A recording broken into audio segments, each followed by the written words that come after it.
Hi, my name is Looney, and this is the next Watercolor Landscape tutorial for watercolors, wet on wet, and it'll be step by step. This is a long version. On my videos, I'm going to have closed captions, timestamps, which is down in the descriptions. You scroll on down. The long version is in real time. The short version is time lapse and speeded up with a lot less commentary. And with all of that, please give me some feedback and let me know what you think about these, how I can better improve them for you. This is the finished watercolor and the thumbnail that we're working on. And as you see that finger pointing up in the corner, there will be some little pieces that slide in and out periodically throughout this. And that's a link that can take you like to the short version or to the materials list. Because in this, from a suggestion that somebody made, I'm pulling out all the information about how I prepped this, what materials I'm using, so forth and so on, are all in a separate video. So this one's just about painting. I'm masking in the fence posts that you saw earlier. These are a very important part of this composition. It leads the eye up into the painting, to the barn, and so I want my highlights, I want my whites to be as crisp and clean as possible. I'm not a fan of frisket, which is a material that you paint on. Some of my students will swear by it, and that's just a personal choice. So for this, as limited as I have for highlights, which is a fence post and the roof line of a little shed over to the left, I opted for tape. This is painter's tape, the low tacky you get it at the hardware store. And I'm rough cutting it with scissors. I'm actually doing two little strips and I'm putting them side by side so that I can kind of duplicate the roughness of the post. You can also see that I have lightly sketched in my composition, and I did that with a watercolor pencil. The pencils are to the right. This is an inexpensive set. I actually picked them up for my grandkids, and I use those for sketching in. And I'm using the colors that are similar to what I'm going to be painting in. So when I do hit those watercolor pencils with water, they'll diffuse and be similar in color to what I'm painting. Here are the thumbnails. I did 5 thumbnails. Those are also in the prep video. My purpose of using these thumbnails for this particular project is different than the first project that I did. The first project that I did was trying different color combinations to decide what my background was going to be for my flower painting. This time I'm not going for different, I'm going for same. I taught this in my class, and to get a good sense of how I was going to approach it, what I was going to do first, what I was going to emphasize. That was an exercise or a practice for me, so I could better show my students and teach. And also, they're all done basically the same. Some of them I did in a little different order than the previous one. And again, that's going to be in the in the materials video. So as I continue to put this down, my palette is to the right, and it has 9 cups on each side. I lay out my palette with cool colors on one side, warm colors on the other side, and I put the same color in the same cup time and time again, so I don't even have to think about which ones are there. I have more colors than I have cups, and I'll sometimes pick up those inexpensive ones, the little rounds or little rectangles, for some additional space.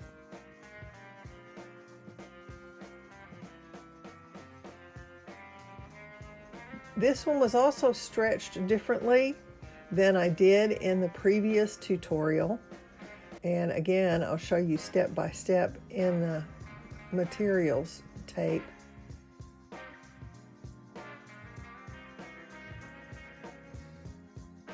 This is painted on 140-pound cold pressed watercolor paper. This has a bit of a tooth.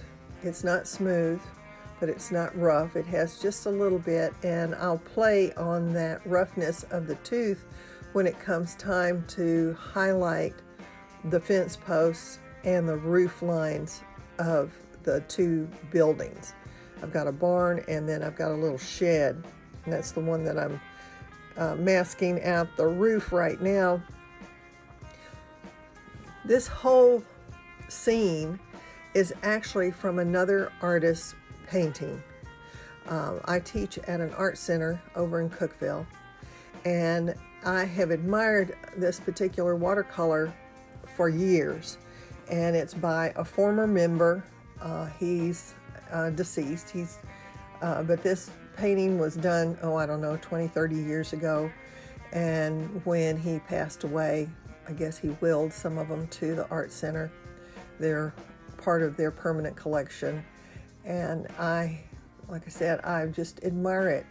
And part of the reason is his exquisite use of white paper and limited detail on everything else that he did, as far as foreground and background and the middle ground area. In the years that I've been teaching watercolor, I notice beginners make some pretty basic mistakes, and that is using too much water and diluting their colors too much, often using too small a brush, and also working the whole area, and they put too much down too fast, and it kills the highlights, it kills the whites. It's very hard to get back into that, and it's also hard to practice patience when you do paint an area and you have to let it dry or set up before you do your next step. This one being wet on wet, I'm going to use a mop brush, which is basically what it sounds like. It's just a big brush that holds a lot of water, and with clear water, I'm going to paint where I actually want color to go.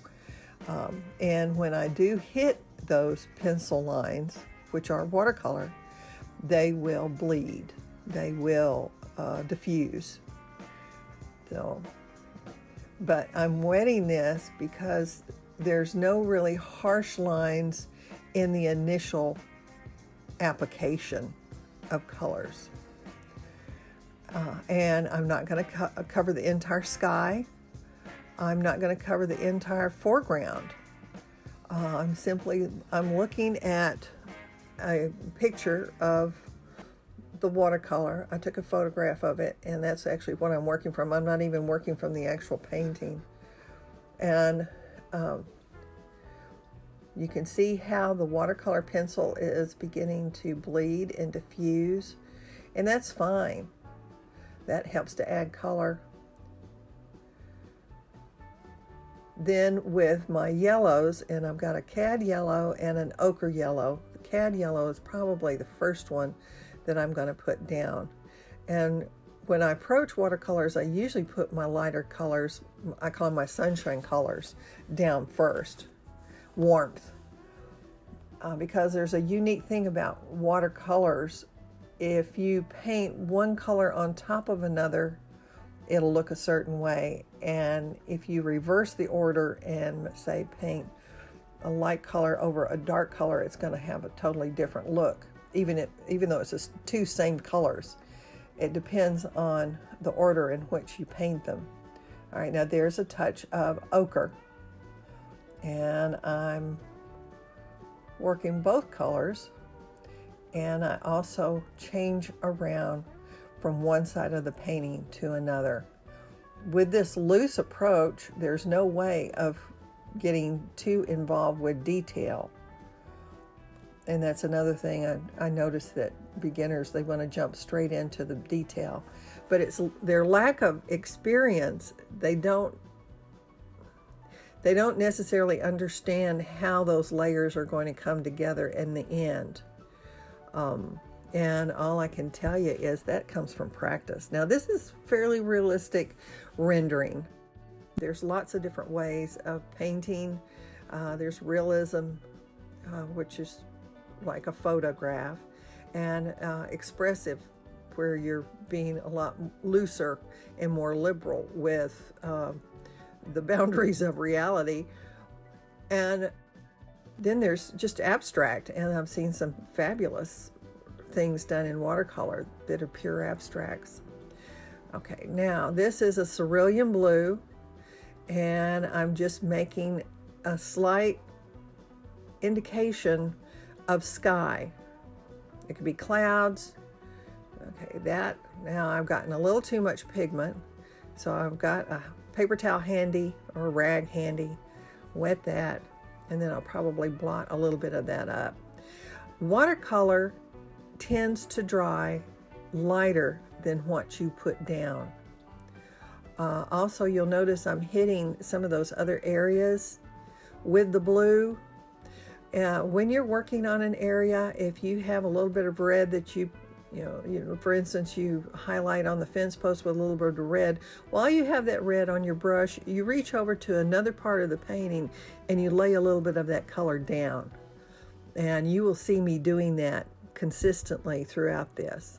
This is more ochre, and it probably has a little bit of violet in there to dull it and darken it. You will also hear me repeatedly talk about color theory and your color wheel.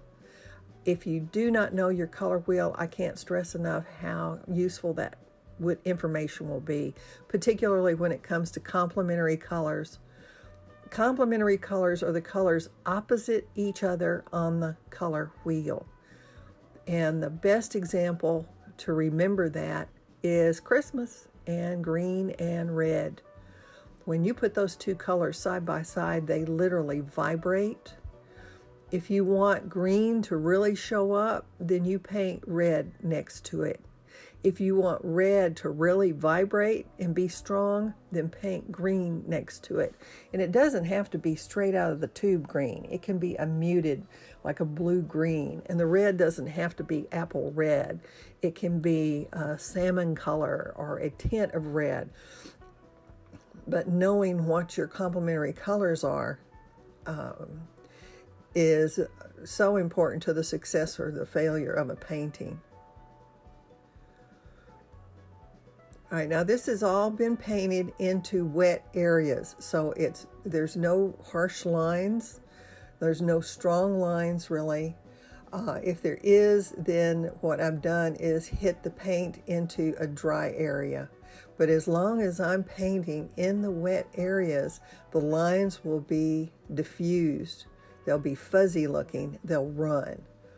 And especially for the first applications of colors, that's very important here. Get into a little bit of issue up in the barn, because I do want that roof line to have a lot of white with it. So I may have to go back and adjust that. I'm also using a really broad brush. This is a chisel, which means it's angled, and that's handy when drawing and working with architecture, because you get a nice strong line when you turn that brush sideways. It can be a very crisp, clean line. All right, I'm laying in the shadows. This is another thing for beginners to pay close attention to, because your shadows are all going to be parallel, and they have to be uniform. So the shadow that is cast by the shed across the way and the fence posts over there on that side of the painting are going to be at the same angle as the ones on these fence posts that are in the foreground.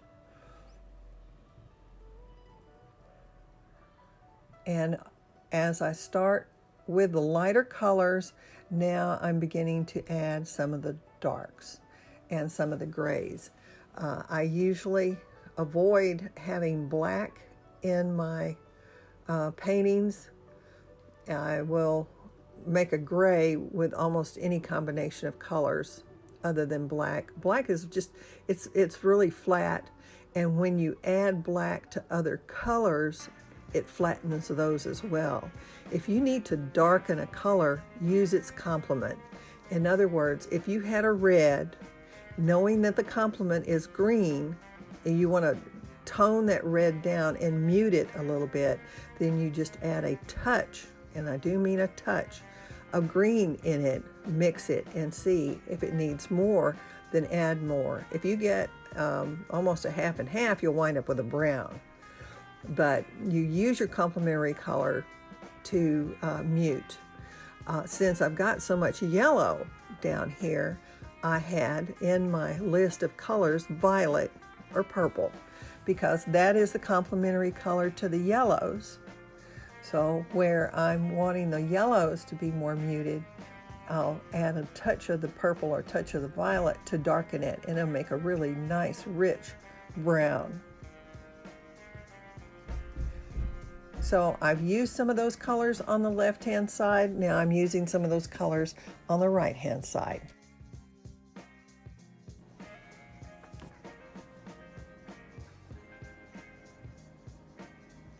As it's drying, I'm making judgment calls about whether to add additional color or not. Here's the thumbnail that I chose.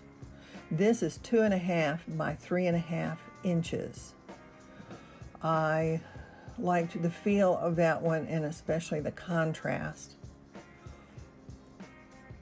I do my thumbnails on a standard size of 2.5 by 3.5 inches, which is an ACEO size. That stands for Art Card Editions and Originals. I'm going to talk about those in a separate video, explain a little bit about their history, how they came about. It's quite a lucrative business for a number of artists. Some people just specialize in offering their artwork on that scale. It's really interesting. All right, so here's where the chisel brush really comes in handy. You see how I'm turning it and using that side edge? I'm laying the brush to its side and then drawing down for the slats of the, there we go, the slats of the barn sides. Now I've lost some of my highlights in my barn roof. I had a little too much bleed. When that dries, I'll go back with a clean brush. There. There's no pigment on the brush, and then I'm trying to drag, pick up some of that, and or work it with clear water. See, I'm scraping gently with clear water, pulling all that pigment over to one side. It's also really good. You've got a really sharp point that bristles come to, and you can get into really tight areas. And I'm still working with a fairly large brush. I'm not into any little detail yet. Don't be quick to pick up that small brush. Your strokes will get choppy. All right, now this is dried. I took it to the hair dryer and I dried all of that area. As I'm pulling the tape off, you will see how painting those colors over the fence posts, now I have the fence posts delineated with tone on either side of them. And if you notice, you can back this up a little bit, but you can see how the colors have muted by drying. And again, knowing how much pigment to put down and how deep to put that color is going to be experience. Just the more that you do, the more you'll know.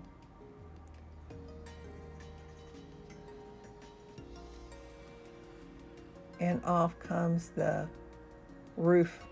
And see, there's very little except for a couple of blocks of tone, but that shed structure is established over there with those nice strong whites up against that gray area of the tree behind.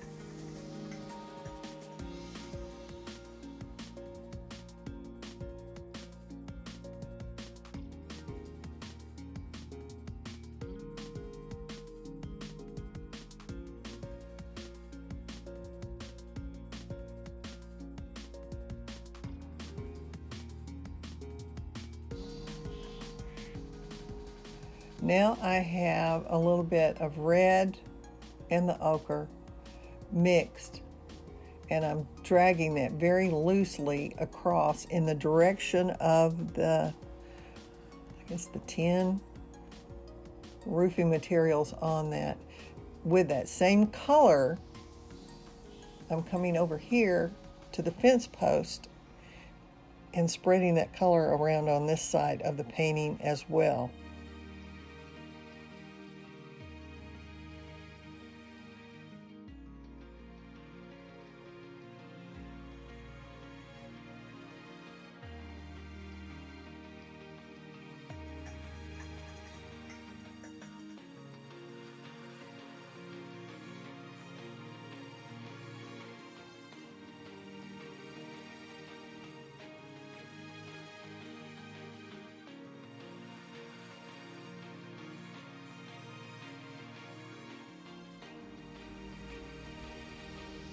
You notice I'm still using the broad brush. I still have the chisel brush. And again, if I hit one area with color, I'll move around and distribute that color in other locations. That adds unity to your piece. This is a very limited palette on this piece, but you've got a lot of variety. Not only does it have a strong composition, especially with those fence posts, they work almost like a ladder, letting your eye climb up into the painting all the way back to the barn. Then the lines of the roof of the barn take your eye up and over, and then they pick up with that small fence line that's actually in the middle of the painting, which leads over to the tree, to the shed, more fence posts, coming down to a couple of clumps of grass, and then we almost have a circle.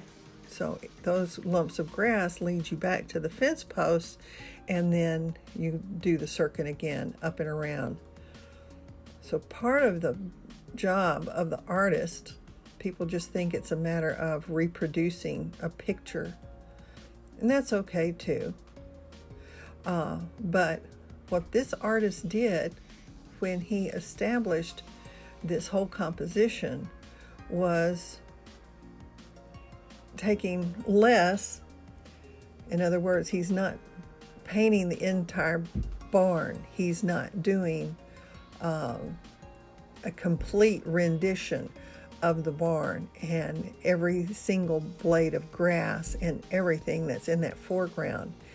He's picking, choosing, and just putting in a hint of value, light and dark, and color, and letting your eye do the rest. Okay, now I'm finally switching to a smaller brush.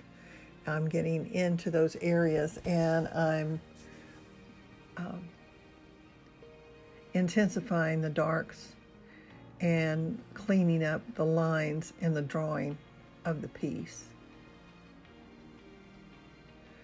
But I'm not going to sit there and detail the barn out completely. I'm going to skip around. Now I've moved down here with that same color on the brush. Nice thing about those rounds is they hold a lot of pigment.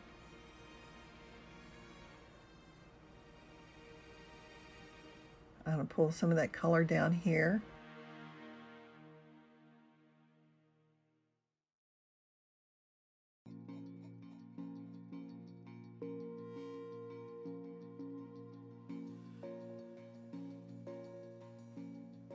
I'm not going to finish out the tree. I'm not going to finish out the shed. Now I'm bringing that same color and I'm putting some of it in the fence posts. And when you see the final piece, you don't say, oh, well, she used that color all over. That's not what happens. But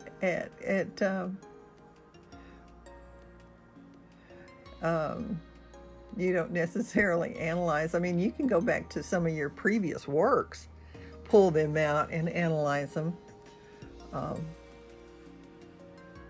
I did that when I came back in my mid-20s. I went to art school, and before that, my paintings were more hit or miss on being successful. Sometimes they would work out really well, and other times they wouldn't. And I just felt like it was a crapshoot. I just never knew if I was going to have a good piece or not until it finished out.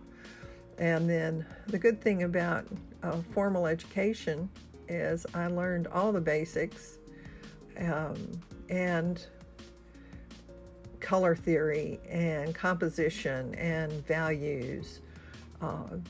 So when I got back home, I pulled out a lot of my old artwork, and I could immediately pinpoint where the problems were. It just jumped out at me then, but by that time I was schooled in some of the basics. And that's usually going to be there wasn't enough contrast, or I wasn't using my complementary colors well, or I really didn't push my values. In other words, the overall painting was just too gray or too dark. It's always good to have a nice balance, and if you're not sure what's happening with your painting, there are a couple of simple little tricks, one of which is to set it up, turn your back on it, walk away, turn your back on it. The turning the back is the important part. When you walk away and then you turn around 5, 10, 15 steps across the room, I don't care what, but then when you turn, then you're looking at it with a fresh eye. And every time I do this with my students, they go, oh, well, that looks pretty good. When they're sitting on top of it, all they can see, all they concentrate their attention on is what's not working, and they're not looking at the overall picture. So when you move it away and you turn your back, you're giving your eye and your brain a little bit of a respite. So when you turn and look at it, you're looking at it afresh.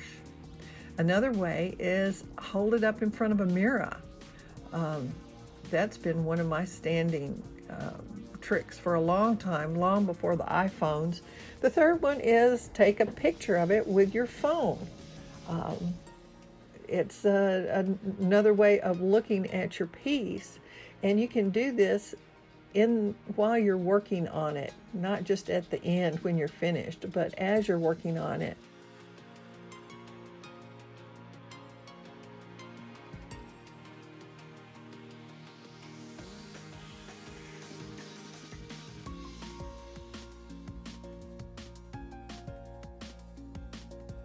If you're not in the habit of documenting your work, I suggest you do.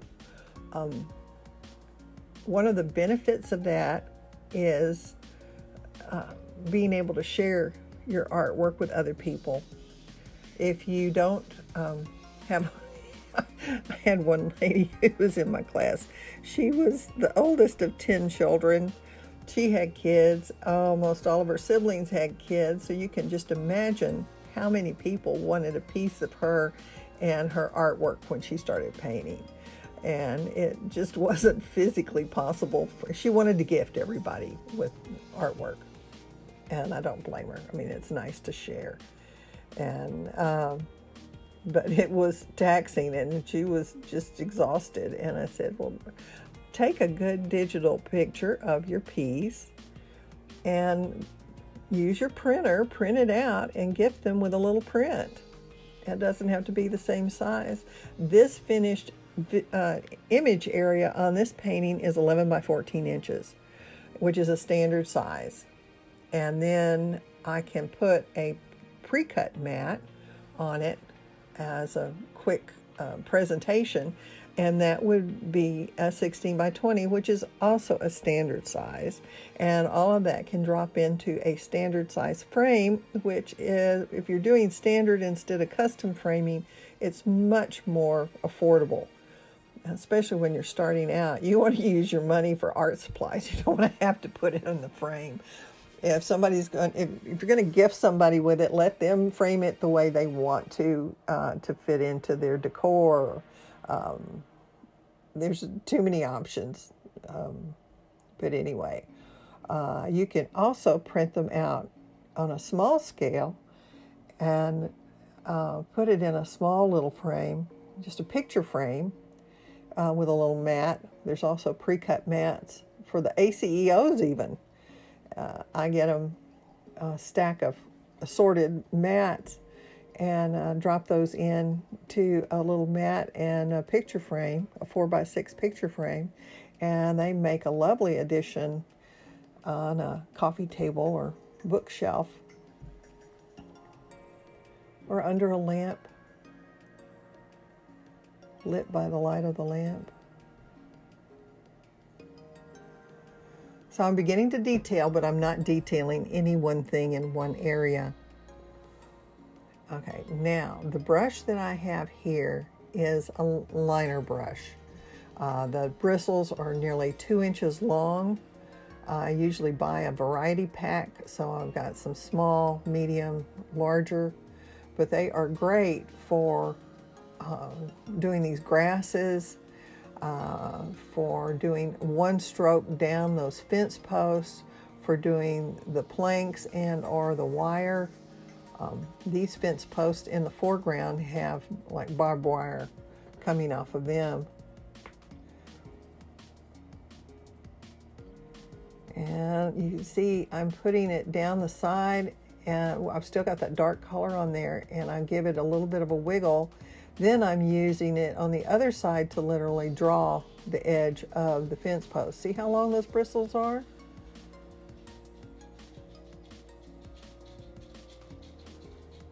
Now I'm pushing the bristles flat to the surface. I'm giving them a little bit of a push to help delineate the fence post. Now there's the wire. When at the end of this I have close-ups of the finished piece, and you'll be able to see that a little more clearly. I'm still working with that liner brush.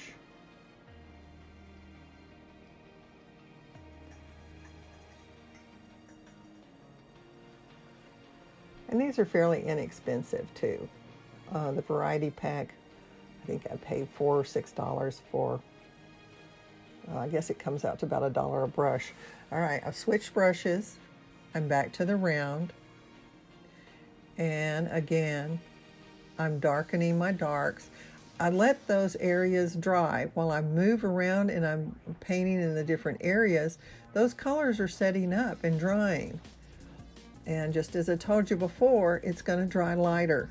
Even when you put it down and it's so dark and you think, oh, I've just gotten it way too dark. And so oftentimes the beginner is shy about putting down enough pigment.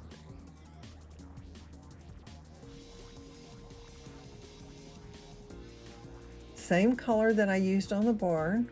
I'm down here in the grasses. I'm putting some of that color down, layering it. Now I'm picking up a toothbrush.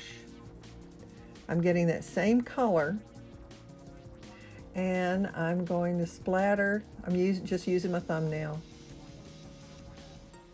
And I'm splattering at the base of the fence posts. Is that going to be the only place I'm going to put splatter? Probably not. But for the time being,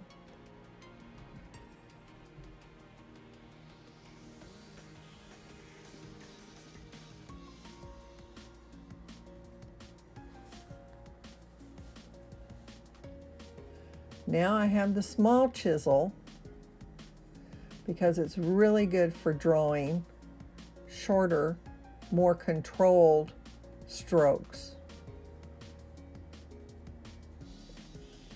And I'm putting a little extra pigment on the shadows of the fence posts on the ground,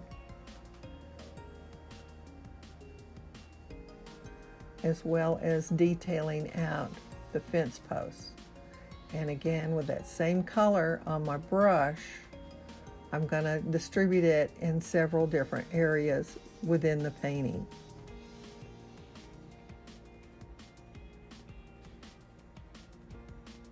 And as that area on the barn dries, while I draw with this brush, I get a crisper, cleaner line.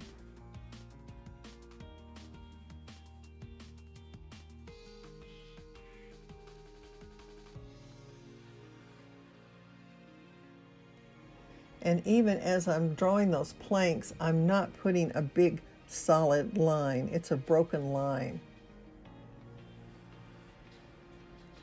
I don't want too much attention up there. I don't want the eye to draw up there too much. I want it to stay on the fence and the barn.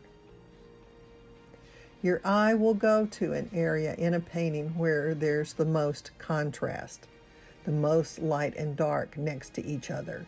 That's one of the reasons you squint at your piece, because you want to find out. You don't want the interest going to an insignificant area of your painting if you've got focus on something else. That light and dark and the strongest contrast, the strongest use of color, the strongest use of complementary colors is where you want the eye to go. And you, as the artist, you can take lots of liberties about nature. You do not have to try and reproduce that picture exactly. The artist originated this piece. I don't know what he worked from. I don't know if he was working from a photograph. I don't know if he was doing plein air and he was out on location actually painting this. But he chose not to put in every single solitary detail. But what he did choose to do, and what I think he very successfully was able to convey, was the overall impression he had on the scene. This is a fence that's long been built and utilized and maybe even in disrepair. This is a barn that's old and has been there for a long time and has lots of years on it. This is a space that was well used, had a lot of history, and now has a lot of character.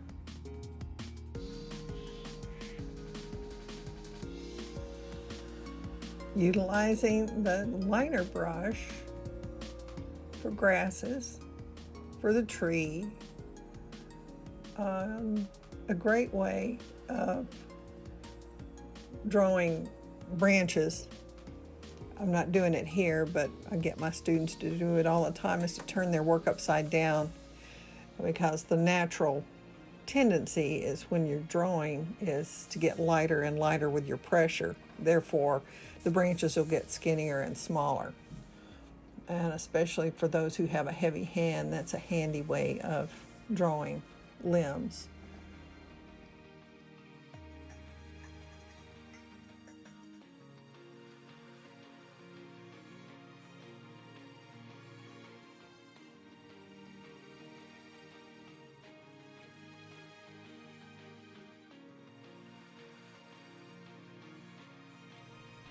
I've still got pigment on the brush, and as I've said over and over again, while I have it, then I touch other areas.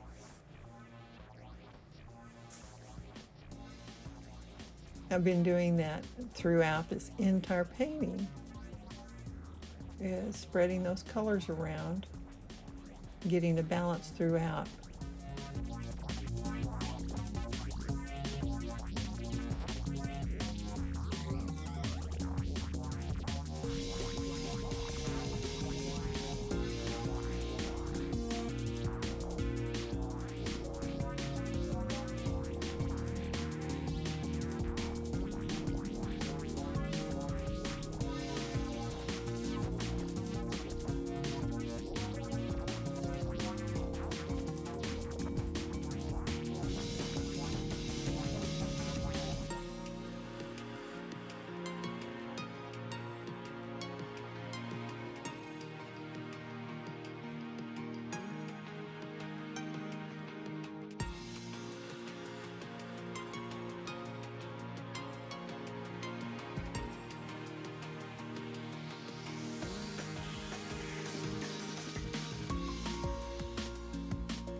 If you've never used one of these brushes before, the best thing for you to do is just to take a scrap of watercolor paper, and with it begin to just see how long a stroke you can make, or lay it down and squiggle it and see what it does. But you're going to be using your pigment much wetter, so it'll flow. But you can get a good long line with this. And look how I'm laying it on its side and then pushing upwards to help to define the roof line of that shed.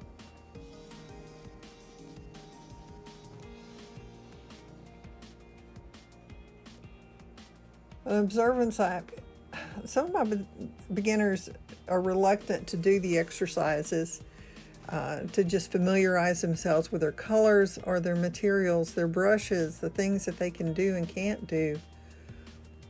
They don't know what to use, but they're not willing to experiment and put in the time to do some exercises to learn about that. Get you some scraps and work them. Work the different brushes. Try drawing with some. Some are going to draw easier than others. Try doing broad areas with some.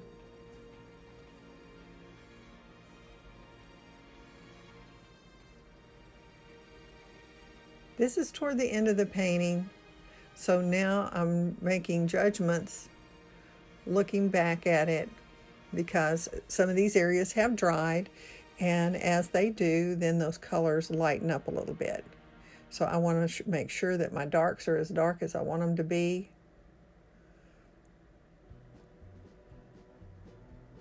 I'm actually going back and retouching very lightly over the wire because it doesn't seem to be defined enough. That takes a lot of control. Control comes with practice. And that's those exercises again. I don't know if you notice, I've got my little finger out and I use that like a stabilizer when I'm drawing. A lot of times I'll use it to help steady my hand.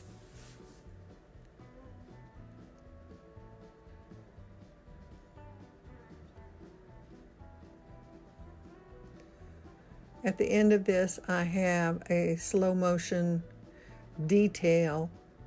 So I run throughout the painting, and then you can see these areas a little more clearly.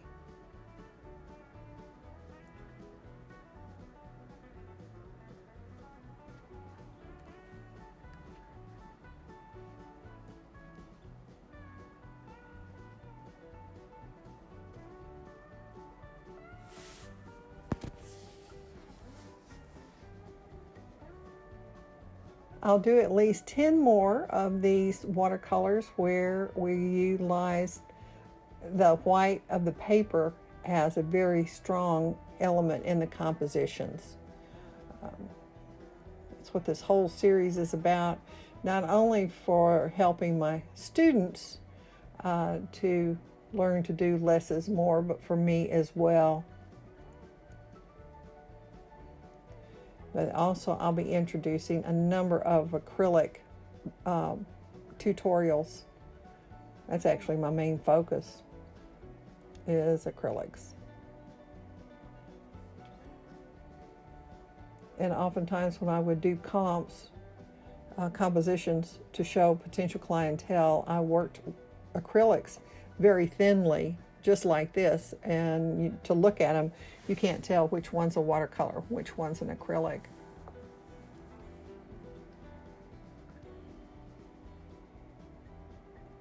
You see, I've got two brushes in my hand, and this is something I actually do quite often.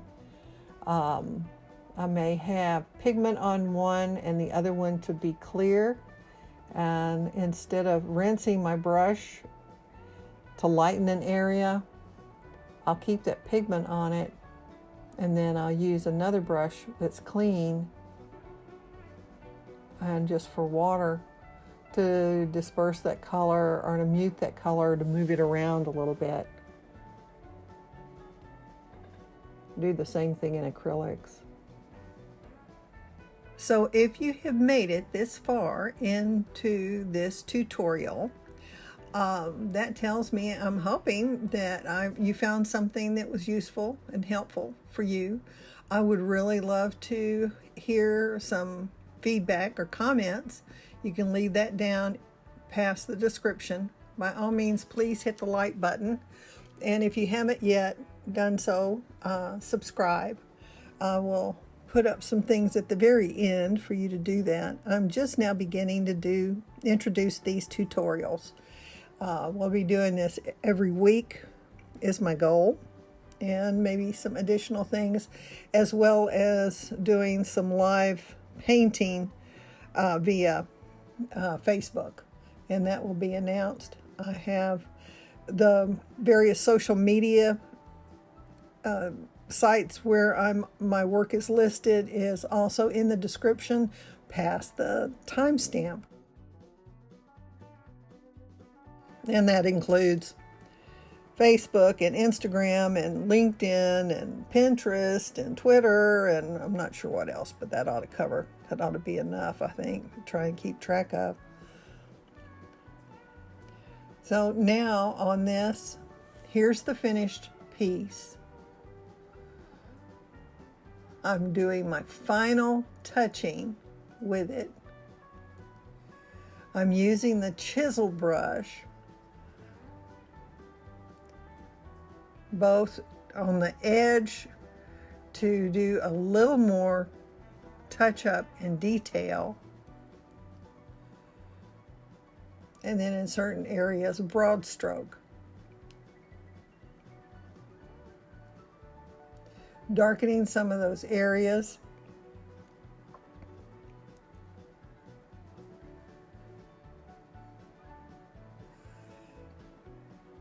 and lightening some of those areas where it needs to happen. Because of the shorter bristle on that, it makes a good scrub brush. The best thing to do is to rinse it out thoroughly, and using clean water, blotting most of the water out, almost using it like a dry brush. But go in where you want to highlight or to try and pull back to a lighter area. You're not going to get back to white paper. And that's what I'm doing right here. I'm pulling the brush across an area in one direction, over and over again, with a little bit of water on it. It's a damp brush, and then I blot it.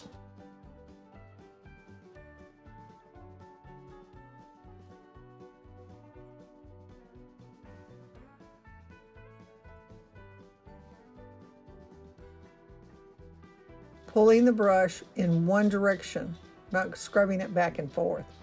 Just pulling it in one direction and periodically blotting, because I will pick up some pigment, so I'm blotting it off the brush. Trying to keep the clean brush You can begin to see where some of those areas are beginning to lighten up.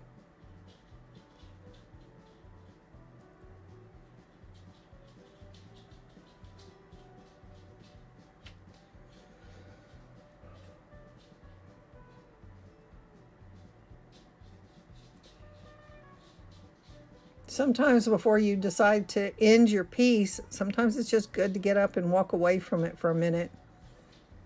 Go get you a cup of tea or take a walk around the block, or come in with fresh eyes, look at it, and see what you might need to do to finalize it. And usually that's to bump your lights and your darks.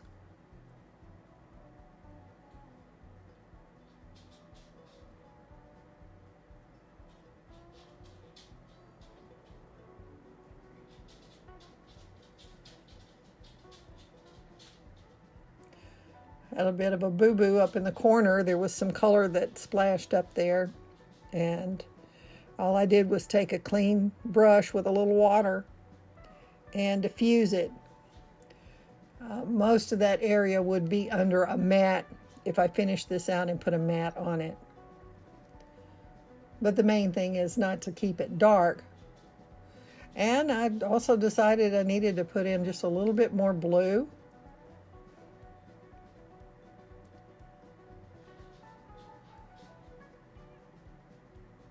Because my other areas were fairly intense and the blue looked a little bit weak. So I added a little bit and then I agitated it some.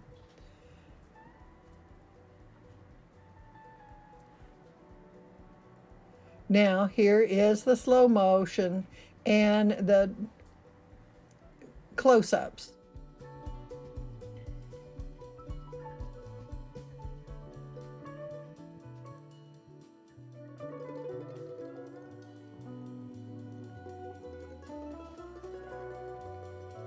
You can see those nice fine lines that the liner brushes make.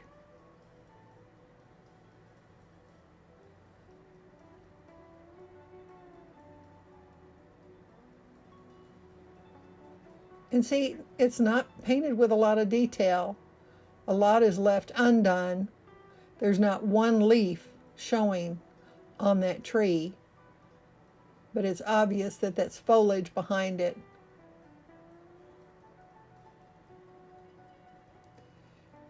And it's not shown in here, but I did decide to take some gouache and with an almost dry brush, that clean brush, blotted out most of the water and got the gouache, and with a dry brush drag, I drug it across those fence planks back there, a little bit on the shed, and in particular on the tree. That's the final. Here are connections to the other videos I was talking about, and my subscribe button. Let me know what you think. Thanks for watching.